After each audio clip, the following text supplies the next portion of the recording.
کرام الحمدللہ یہ تھی ہماری زیارت مسجد قباء کی، جو اسلام کی سب سے پہلی اور بڑی مسجد ہے۔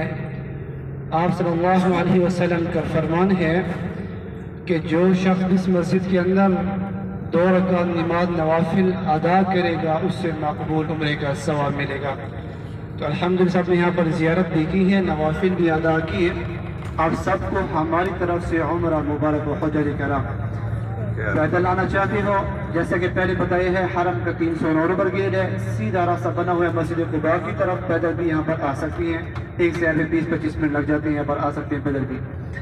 جیسے گاڑی آگے جا رہی ہے، آگے مسجد آنے والی ہے مسجد جمعہ مدینہ منورہ کے اندر۔ آپ صلی اللہ علیہ وسلم نے سب سے پہلا جمعہ اسی مقام پر ادا کیا تھا۔ اپنے الٹے ہاتھ میں توجہ دیں گے، یہ مسجد جمعہ ہے۔ يا أيها الذين آمنوا إذا نودي للصلاة من يوم الجمعة فاسعوا إلى ذكر الله وذروا البيع۔ سب سے پہلا جمعہ اسی مقام پر ادا کیا تھا حضرت صلی اللہ علیہ وسلم نے۔ تو ابھی انشاءاللہ ہماری گاڑی جا رہی ہے غزوہ خندق کی طرف، جہاں پر اسلام کا تیسرا غزوہ ہوا، تیسری جنگ لڑی گئی تھی۔ ایک ہی جگہ کے 4 نام ہیں، اسے غزوہ خندق، 7 مساجد، میدان الفتح اور غزوہ احزاب کہتے ہیں۔ ایک جگہ کے 4 نام ہے۔ جہاں پر اسلام کی پہلی جنگ ہوئی تھی بدر کے مقام پر، اس جنگ کے اندر ہمارے 14 صحابہ شہید ہوئے تھے، اور وہاں پر کفار کے بڑے بڑے سردار مارے گئے تھے، اور انہوں نے اپنا بدلہ لینے کے لیے دوسری جنگ مدینہ منورہ کے اندر کی ہے، احد کے دامن میں، جس جنگ کے اندر ہمارے 70 صحابہ شہید ہوئے تھے، جس میں حضرت صلی اللہ علیہ وسلم کے چچا سیدنا امیر حمزہ رضی اللہ تعالیٰ عنہ اسی غزوے کے اندر شہید ہوئے تھے۔ چلو وہاں پر گاڑی جائے گی، وہاں پر جناب کو ٹائم دیا جائے گا۔ جہاں پر ابھی ہماری گاڑی جا رہی ہے، یہاں پر اسلام کی تیسری جنگ ہوئی تھی۔ اسے غزوہ خندق اس لیے کہتے ہیں کہ وہاں پر جنگ کے دوران بڑی سی خندق کھودی گئی تھی، بڑا سا گڑھا کھودا گیا تھا، اسے غزوہ خندق کہتے ہیں۔ اور 7 مساجد، عربی کے اندر 7 کو صبا کہتے ہیں، وہاں پر صحابہ کرام کے 7 خیمے تھے، 7 مورچے تھے، جسے 7 مساجد کہتے ہیں۔ اور میدان الفتح کہ بغیر کسی نقصان سے جنگ فتح ہوئی تھی، کوئی جانی نقصان نہیں ہوا تھا۔ اور غزوہ احزاب، سورۃ الاحزاب وہیں پہ نازل ہوئی تھی۔ تو حجاج کرام، جب صحابہ کرام حضرت صلی اللہ علیہ وسلم یہ سب بیٹھے تھے، مشورہ کر رہے تھے، حضرت صلی اللہ علیہ وسلم نے سب صحابہ کرام سے مشورہ لیا کہ اے میرے پیارے صحابہ، یہ جنگ کیسے لڑی جائے، کفار سے کیسے نپٹا جائے؟ تو سب صحابہ کرام نے اپنا اپنا مشورہ دیا۔ ایک صحابی تھا حضرت سلمان فارسی رضی اللہ تعالی عنہ، وہ بہت ہی بڑی عمر کے تھے، ضعیف صحابی تھے۔ کہنے لگے کہ یا رسول اللہ، جب ہم اپنے ملک شام کے اندر جنگ لڑا کرتے تھے تو وہاں پر بڑی سی خندق کھودا کرتے تھے، وہاں میں جنگ فتح ہو جاتی۔ تو حضرت صلی اللہ علیہ وسلم کو یہ مشورہ پسند آ گیا تھا سلمان فارسی کا۔ اور حجاج کرام، مدینہ کی ہر طرف پہاڑی پہاڑ تھا۔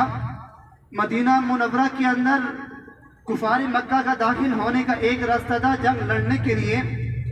وہ جو راستہ تھا 3 سے 3.5 کلومیٹر کا فاصلہ تھا، 3.5 کلومیٹر اس کی لمبائی بتائی جاتی اس خندق کی، اور اس کی چوڑائی اتنی تھی جو کفار کے گھوڑے تھے اوپر سے چھلانگ نہیں لگا سکتے تھے، اور اس کی گہرائی اتنی تھی کہ اگر آدمی نیچے گرتے تو وہ اوپر نہیں آ سکتا تھا، اتنی بڑی وہ خندق تھی۔ اس جنگ کے دوران جو صحابہ کرام کا لشکر تھا، 3000 کا لشکر تھا مسلمانوں کا، اور 10,000 کا لشکر تھا کفار مکہ کا، جو مکہ سے وہاں پہ جنگ لڑنے کے لیے یہاں پر آئے تھے۔ اس کا آگے واقعہ بتاتا ہوں، چھوٹے سے مقام ہو چکے ہیں۔ سب حضرات اپنے سیدھے ہاتھ پہ توجہ رہنا، سیدھے ہاتھ پہ۔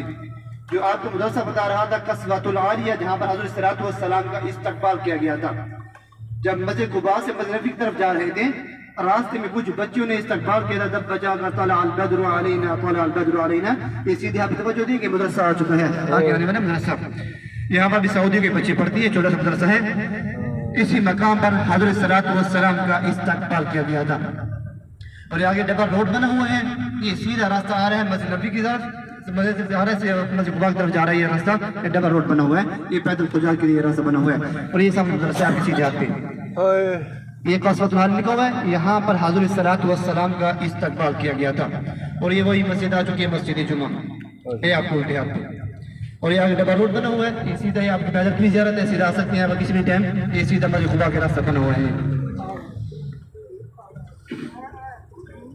تو حجاجی کرام عرض کر رہا تھا اس جنگ کے دوران جو صحابہ کرام کا لشکر تھا، مسلمانوں کا 3000 کا لشکر تھا صحابہ کرام کا، اور 10,000 کا لشکر تھا کفار مکہ کا۔ حضور صلی اللہ علیہ وسلم نے فرمایا کہ اے میرے پیارے صحابہ، جو کفار مکہ کا مدینہ منورہ کے اندر داخل ہونے کا راستہ ہے جنگ لڑنے کے لیے، وہاں پر خندق کھود کر ان کے آنے کا راستہ بند کر دیا جائے۔ تو سب صحابہ کرام نے مل کر وہاں پر خندق کھودی۔ اسی خندق کی کھدائی کے دوران حضرت صلی اللہ علیہ وسلم کی چند معجزے ظاہر ہوتی ہیں۔ جب صحابہ کرام خندق کی کھدائی کر رہے تھے، حضرت صلی اللہ علیہ وسلم کا جو خیمہ تھا مورچہ تھا پہاڑ کے اوپر تھا، وہ سب کی نگرانی کر رہے تھے۔ جب صحابہ کرام خندق کی کھدائی کر رہے تھے، اسی کھدائی کے دوران ایک بہت بڑا پتھر آ گیا تھا، بڑی سی چٹان آ گئی تھی۔ صحابہ کرام نے زور لگایا لیکن اسے پتھر نہیں ٹوٹ رہا تھا، ان کے اوزار ٹوٹ گئی لیکن پتھر ٹوٹنے کا نام نہیں لے رہا تھا۔ حضرت سلمان فارسی رضی اللہ تعالیٰ جا کر حضور کے پاس حاضر ہوئے، جا کر عرض کرنے لگے کہ یا رسول اللہ، کھدائی کے دوران ایک بہت بڑا پتھر آ گیا، بڑی سی چٹان آ گئی ہے، ہم نے زور لگائے لیکن ہم سے پتھر نہیں ٹوٹ رہا، ہمارے اوزار ٹوٹ گئی ہیں لیکن پتھر ٹوٹنے کا نام نہیں لے رہا۔ تو پھر حضرت صلی اللہ علیہ وسلم اس خندق کے اندر آتے ہیں، اس گڑھے کے اندر آ جاتے ہیں، آ کر اس پتھر کے اوپر تھوڑا سا پانی ڈالتے ہیں، جب ایک ضرب لگاتے ہیں اتنی چمک اٹھتی ہے کہ پورا مدینہ روشن ہو جاتا ہے۔ سبحان اللہ۔ جب دوسری ضرب لگاتے ہیں تھوڑی سی دراڑ پیدا ہو جاتی ہے اس پتھر میں، تو حضور صلی اللہ علیہ وسلم اسی پتھر کے اوپر تیسری ضرب لگاتے ہیں تو پتھر ریزہ ریزہ ہو جاتا ہے، خاک بن جاتی ہے، ریت بن جاتی ہے، آگے احد پہاڑ نظر آنے لگتا ہے۔ سبحان اللہ۔ اسی مقام پر ایک صحابی آ کر حاضر ہوا، آ کر عرض کرنے لگا کہ یا رسول اللہ صلی اللہ علیہ وسلم، میرے ماں باپ آپ کے اوپر قربان، میرے پاس کھانے کو کچھ بھی نہیں ہے، اور میں بھوک کی وجہ سے چل پھر نہیں سکتا، اور میں نے اپنے پیٹ پر ایک پتھر باندھا ہوا ہے بھوک کی وجہ سے۔ اس وقت صحابہ کرام کے پاس کھانے کو کچھ بھی نہیں تھا، انہوں نے اپنے پیٹ پر پتھر باندھے ہوئے تھے بھوک کی وجہ سے۔ کہنے لگا کہ یا رسول اللہ، میں نے بھوک کی وجہ سے اپنے پیٹ پر ایک پتھر باندھا ہوا ہے۔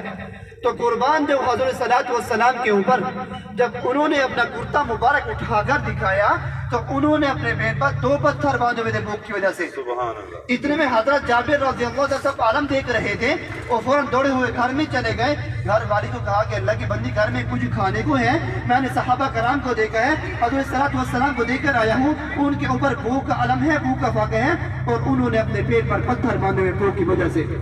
تو گھر والی کہتی ہے جابر کو کہ ہاں جابر، ہمارے گھر میں 2 کلو جو کا آٹا ہے، چھوٹا سا بکری کا بچہ ہے، ہم 10 سے 15 آدمیوں کو کھانے کا بندوبست کر سکتے ہیں۔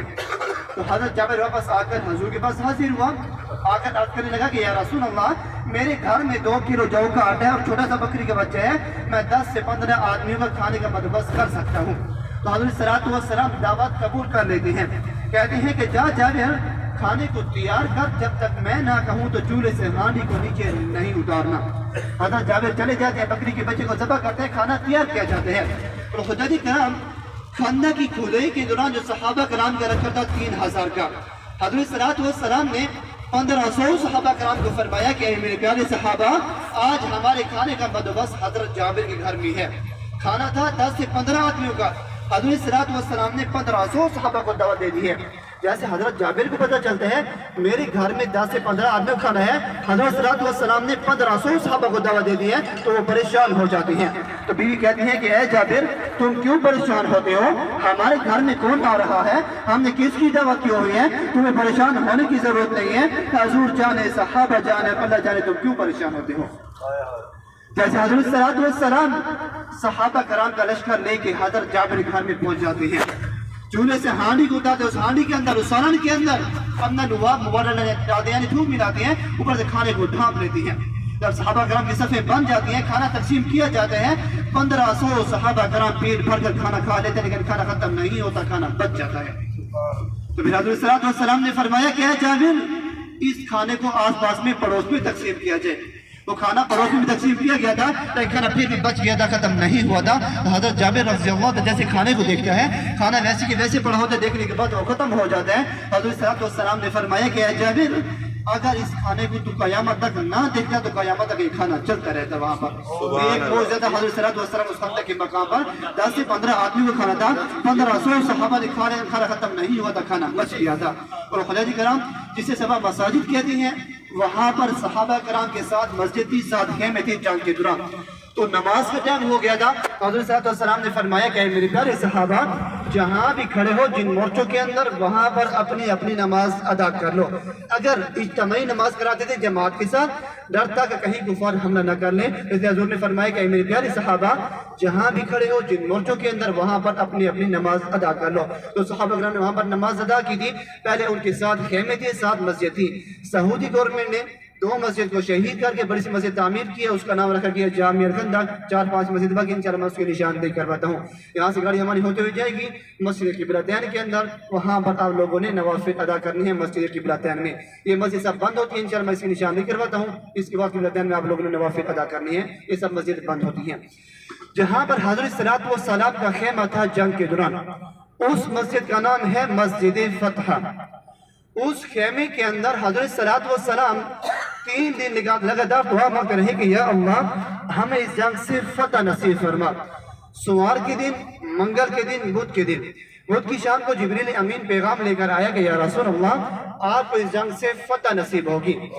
جیسے حضرت صلی اللہ علیہ وسلم یہاں پر دعا قبول ہوئی، ایک زوردار طوفان چلا تھا، آندھی آئی تھی، ہوا چلی تھی، اتنی زور کی ہوا تھی جو خندق کی دوسری سائڈ پہ کفار کے خیمے لگے ہوئے تھے، ان کے خیمے اڑ گئے تھے، ان کے گھوڑے آپس میں ٹکرا گئے تھے اور یہاں سے بھاگ گئے تھے. کوئی جانی نقصان نہیں ہوا تھا، جسے میدان الفتح کہتے ہیں. اسی خیمے کے اندر حضرت صلی اللہ علیہ وسلم کی دعا قبول ہوئی تھی. اس مسجد کا نام ہے مسجد فتح. اس کے ساتھ مسجد ہے سلمان فارسی کی نام کی مسجد، ان کا وہاں پر خیمہ تھا جنہوں نے خندق کھودنے کا مشورہ دیا تھا. اور اس سے بڑی سی مسجد ہے جامع الخندق، وہاں پر 2 صحابہ کرام مسجد تھی، حضرت ابوبکر صدیق رضی اللہ تعالیٰ عنہ کی اور حضرت معاذ رضی اللہ عنہ، 2 صحابہ کرام مسجد تھی. سعودی گورنمنٹ نے ان کو شہید کر کے بڑی مسجد تعمیر کی، اس کا نام رکھا گیا جامع الخندق. اور جہاں پر خندق تھی، ابھی خندق بھی نہیں ہے، سعودی گورنمنٹ نے خندق کو بھی بالکل ختم کر دیا. وہاں پر ڈبل روڈ بنا ہوا، اس میں نشاندہی کرواتا ہوں. جہاں پر خندق تھی، خندق بھی وہاں پر ابھی نہیں ہے. تو خندق کے مقام پر پہنچ چکے انشاءاللہ، یہاں پر گاڑی اندر جائیں گے انشاءاللہ نشاندہی کرواتا ہوں. یہ سب مسجد بند ہوتی ہے. اس کے بعد جائیں گے قبلتین میں، جہاں پر مسلمانوں کا قبلہ رخ چینج ہوا تھا، تبدیل ہوا تھا، وہاں پر آپ لوگوں نے نوافل ادا کرنی ہے انشاءاللہ. اس کے بعد ہماری جو زیارت ہوتی ہے باغ مدینہ کی، کھجوروں کا باغ، انشاءاللہ اس کی زیارت ہوگی. اس کے بعد جو ہماری زیارت ہوتی ہے جنگ احد کی، جہاں پر اسلام کی دوسری جنگ ہوئی تھی، دوسرا بڑا غزوہ ہوا تھا، جس غزوے کے اندر ہمارے 70 صحابہ شہید ہوئے. انشاءاللہ اس کے بارے میں بتایا جائے گا. وہاں پر آپ لوگ جائیں گے، سلام پیش کریں گے اور فاتحہ پڑھیں گے. اور وہاں پر احد کا پہاڑ ہے جسے جنت کا پہاڑ کہا جاتا ہے. مدینہ منورہ کے اندر سب سے بڑا اور خوبصورت پہاڑ وہی احد کا پہاڑ. انشاءاللہ اس کی بھی ہماری زیارت ہوگی.